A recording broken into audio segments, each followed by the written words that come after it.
Right now, an investigation is underway into what started a fire inside a detached garage near Johnstown yesterday. 9 News viewer Jacob Lopez sent us this video showing intense flames from the garage in the Coyote Ridge subdivision. A number of different agencies were called out, including Front Range Fire Rescue. That fire agency said around 25 firefighters were needed. We're told nobody was hurt. Closing arguments in Colorado's antitrust trial to block the Kroger Albertsons merger is expected tomorrow. So far, there have been 3 weeks of testimony in Denver District Court. Yesterday, the court heard some recorded depositions and videos. Both sides agreed closings should take around 2 hours. We'll continue to follow updates on air and on 9news.com. No more community meetings hosted by Denver Public Schools on its plans to close and consolidate schools. They held their final meeting last night. Now it's wait and see. Just like the other 5 meetings, the district blamed declining enrollment. Superintendent Dr. Alex Marrero said DPS received a lot of questions about that, especially with thousands of new migrant students who enrolled just last school year. He said the number of new arrivals is slowing and it's not enough to offset the decline in enrollment. So these new arrivals have slowed down this year. So we truly cannot rely on last year, because this year shows that it's not something that we can depend on. Dr. Marrero will present the school board with a list of schools recommended for consolidation and closure in 2 weeks. The school board will vote the week before Thanksgiving. An E. coli outbreak has made more than 24 Coloradans sick and has resulted in 1 death. The Centers for Disease Control say that everyone who is sick had eaten a quarter pounder. 9 News reporter Brianna Fernandez joins us live from the state's Department of Public Health and Environment. Brianna, a big question this morning is how were they able to trace this sickness back to McDonald's? Yeah, exactly. So it all comes down to a detailed questionnaire. Really, the goal here is to find out and kind of understand exactly what got people sick. We know because of this outbreak, multiple McDonald's locations have been affected. And really, the CDC and experts started noticing these high number of cases that second week of October. So if you take a look at your screen, here's a breakdown of how many people have gotten sick or how many people have been reported getting sick. So the CDC says 49 people have gotten sick, 26 of them right here in Colorado. The outbreak has also led to 1 death in Colorado. The CDC says 10 of those people have been hospitalized, and that includes a child with severe kidney complications.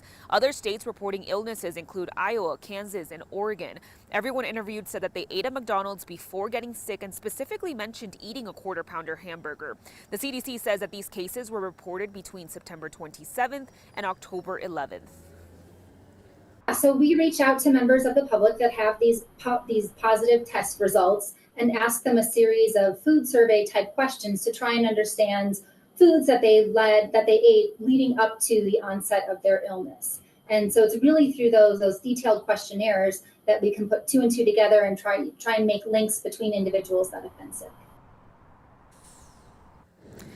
So in a statement, McDonald's said investigators found the illness may be linked to, quote, slivered onions used in the quarter pounder and sourced by a single supplier that serves 3 distribution centers. The chain, McDonald's said it has removed the onions from affected restaurants and paused the distribution as well. And according to the Colorado's health department, the USDA is also looking into the beef patty. So if you've recently eaten at McDonald's, the CDC and doctors also say monitor your symptoms for the next 3 to 10 days.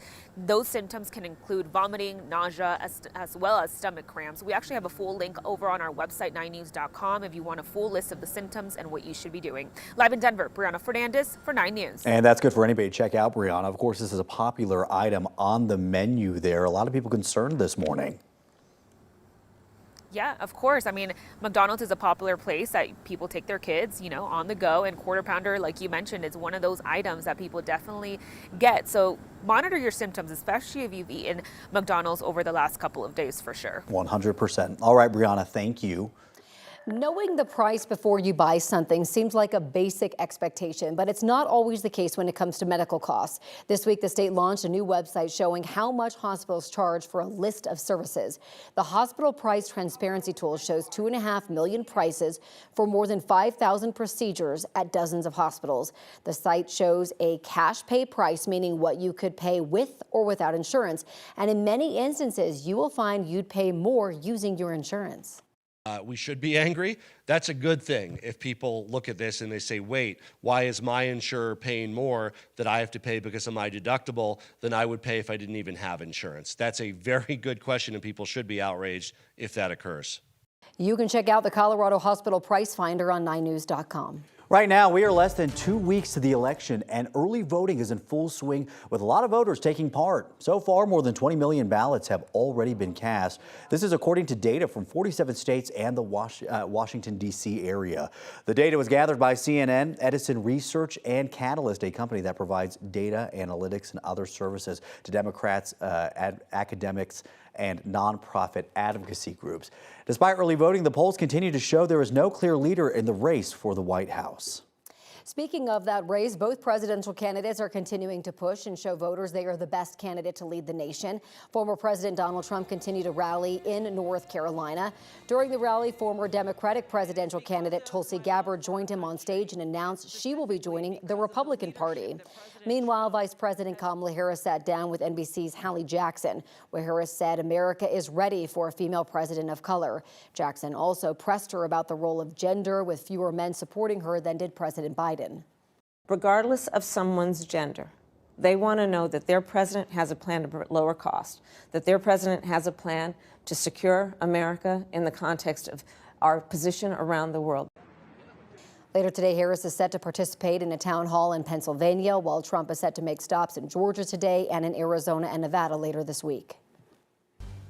Well, one thing to know about the weather for today, it's another warm, dry day ahead for us. Main weather impact, those temperatures running close to 15 degrees above average again. Our October, it's our warmest start to an October on record. It is by far our warmest start to a fall on record, and that continues for today.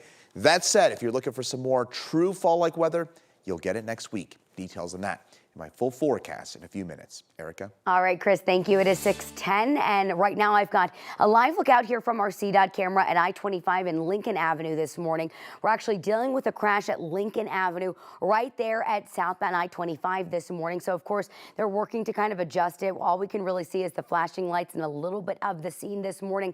It does look like we've got a partial closure of the intersection out this way, so just something to watch out for if you're getting ready to head this way soon.